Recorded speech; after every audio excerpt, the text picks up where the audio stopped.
मूंखे हिकिड़ी ॻाल्हि बिल्कुलु सम्झ में नथी अचे त ही ॿियूं क़ौमियूं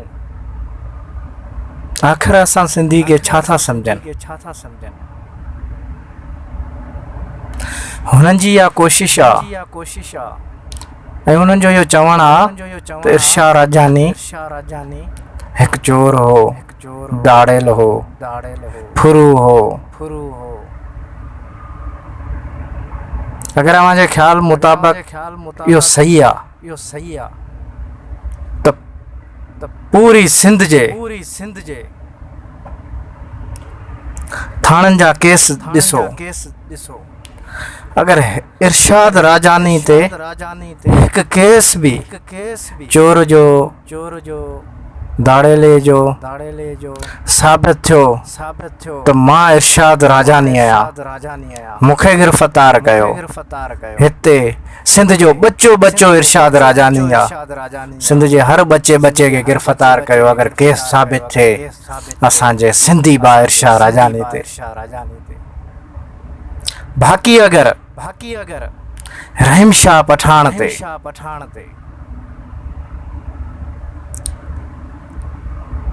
इरशाद राजानी खां सवा ॿिया बि केस साबित थिया त कुत्ते जीअं हिन खे पटो ॿधी पूरे मलीर में पूरे कराची में घिलणो पवंदो आहे।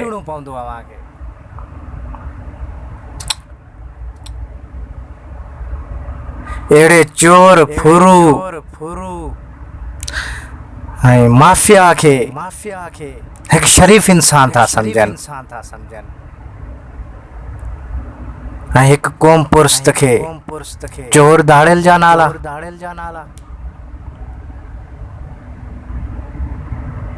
असां सिंधी एतिरा कमज़ोर न आहियूं, असां एतिरा हिणा बि न आहियूं। हा इहा ॻाल्हि ज़रूर आहे त असां सबर कंदा आहियूं, मगर अव्हां असांजे सबर मां फ़ाइदो हासिल कंदा आहियो। असांजे वॾनि महिमान नवाज़ी जे करे तव्हांखे सिंध में पनाह ॾिनी, अञा बि असां ॾींदा अचूं पिया, पर अव्हां चवंदा आहिनि न खणण टांडो आई थी वई घर जी तंजाणी। तव्हां इहो ई सम्झो था हाणे सिंध असीं खणंदासीं, कब्ज़ो कंदासीं, पर इहो कॾहिं बि न थींदो। जॾहिं बि सिंध जो बच्चो उथियो तव्हां मां सिंध में केर बि न रहंदो। अमी छा था सम्झो त असां सिंधियुनि खे पालियूं था? अव्हांखे छा थो लॻे?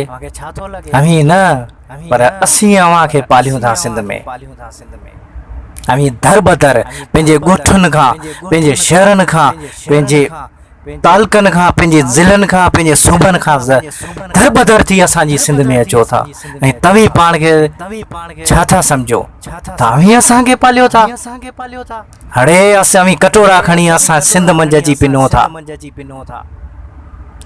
अमी पाण खे छा था सम्झो? अमी असांखे छा पालींदा?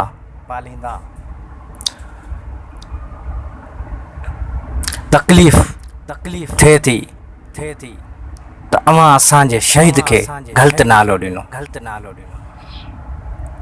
असां इतिजाज रखियो आहे त ही रहीम शाह जी फाई ताईं रखंदासीं।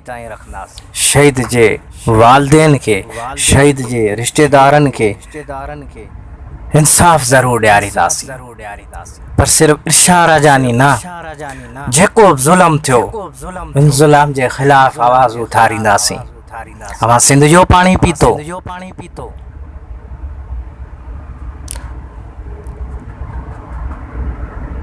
छा न कयो अव्हां सिंध तां, तब असां चुप रहियासीं, पर अहिड़ा ज़ुल्म कया त असां कॾहिं बि चुप न रहंदासीं।